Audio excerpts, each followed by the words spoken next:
Apometria. José Lacerda de Azevedo.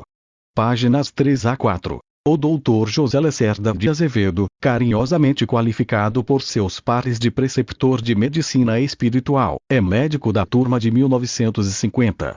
Desde cedo na lida com a doutrina espírita. Durante o ano de 1965, esteve em Porto Alegre. Um psiquista porto-riquenho chamado Luiz Rodrigues realizou palestra no Hospital Espírita de Porto Alegre, demonstrando uma técnica que vinha empregando nos enfermos em geral, obtendo resultados satisfatórios.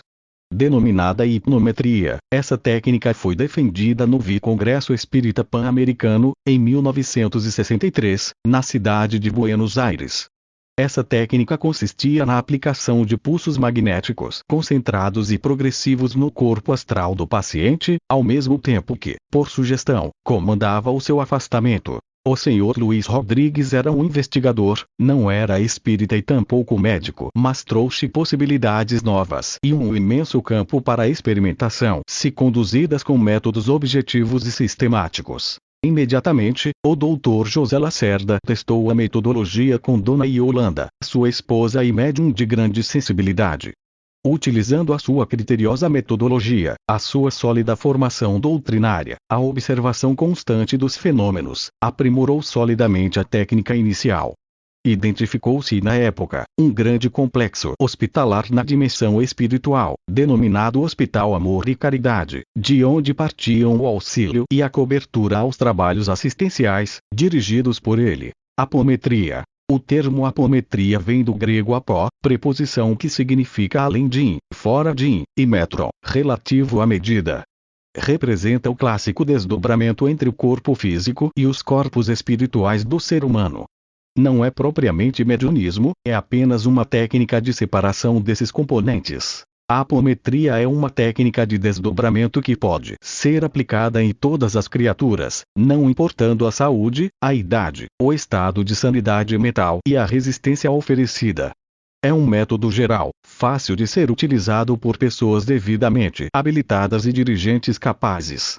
Apresenta sempre resultado eficaz em todos os pacientes, mesmo nos oligofrênicos profundos sem nenhuma possibilidade de compreensão. O êxito da apometria reside na utilização da faculdade mediúnica para entrarmos em contato com o mundo espiritual da maneira mais fácil e objetiva, sempre que quisermos.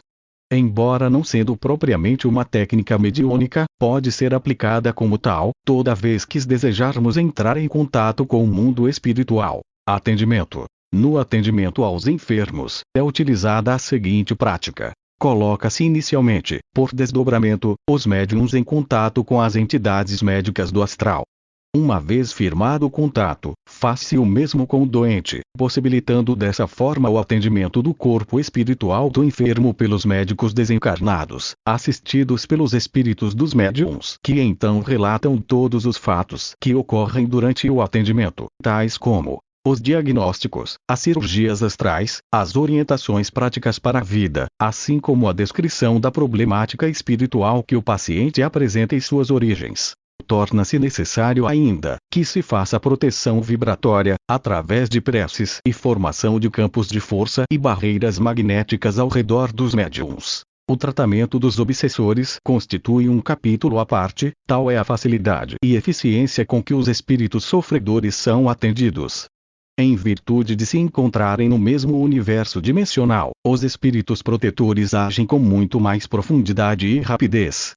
Os diagnósticos são muito mais precisos e detalhados. As operações astrais são executadas com alta técnica e com o emprego de aparelhagem sofisticada em hospitais muito bem montados em regiões elevadas do astral superior. Esse é um dos grandes segredos do tratamento espiritual e será provavelmente um marco fundamental para a futura medicina do espírito. Classificação didática dos distúrbios espirituais.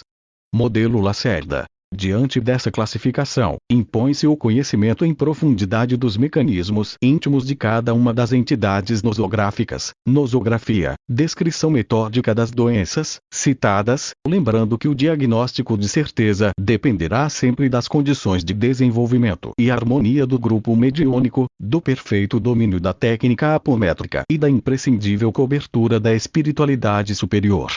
Em virtude da maioria, talvez, 80% das doenças se iniciarem no corpo astral, pode-se deduzir que nas eras vindouras a medicina será integral, isto é, um grupo de médicos terrenos atenderá às mazelas patológicas físicas, trabalhando ao lado de outro grupo de médicos desencarnados, que se encarregarão do corpo espiritual. Indução espiritual, obsessão espiritual, pseudo-obsessão, simbiose, parasitismo, vampirismo, estigmas kármicos não obsessivos, físicos e psíquicos, síndrome dos aparelhos parasitas no corpo astral, síndrome da mediunidade reprimida, arquepadias, magia originada em passado remoto, goécia, magia negra, síndrome da ressonância vibratória com o passado, correntes mentais parasitas auto-induzidas, indução espiritual. A indução espiritual de desencarnado para encarnado se faz espontaneamente, na maioria das vezes de modo casual, sem premeditação ou maldade alguma.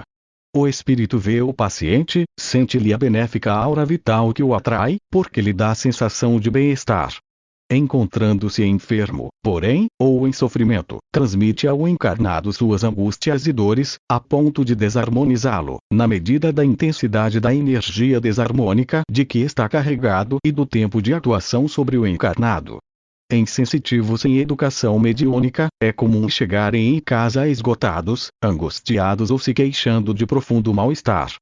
Por ressonância vibratória, o desencarnado recebe um certo alívio, uma espécie de calor benéfico que se irradia do corpo vital mas causa no encarnado o mal-estar de que este se queixa. Hábitos perniciosos ou vícios, uma cerveja na padaria, um cigarro a mais, um passeio no motel, um pornofilme da locadora de vídeo, defender ardorosamente o time de futebol, manifestação violenta da sua própria opinião pessoal, atraem tais tipos de companhia espiritual. Algumas brincadeiras tais como as do copo, ou pêndulo, podem atrair espíritos brincalhões, a princípio, que podem gostar dos participantes e permanecerem por uma longa estadia.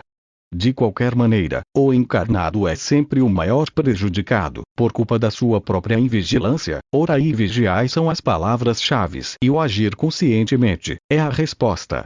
A influência exercida pelos desencarnados, em todas as esferas da atividade humana, poderá ser feita de maneira sutil e imperceptível, por exemplo, sugerindo uma única palavra escrita ou falada que deturpe o significado da mensagem do encarnado de modo a colocá-lo em situação delicada. A indução espiritual, embora aparente uma certa simplicidade, pode evoluir de maneira drástica, ocasionando repercussões mentais bem mais graves, simulando até mesmo uma subjugação espiritual por vingança. Durante o estado da indução espiritual, existe a transferência da energia desarmônica do desencarnado para o encarnado. Este fato poderá agravar outros fatos precedentes, como a ressonância vibratória com o passado angustioso, que trazem a desarmonia psíquica para a vida presente, através de flashes ideoplásticos.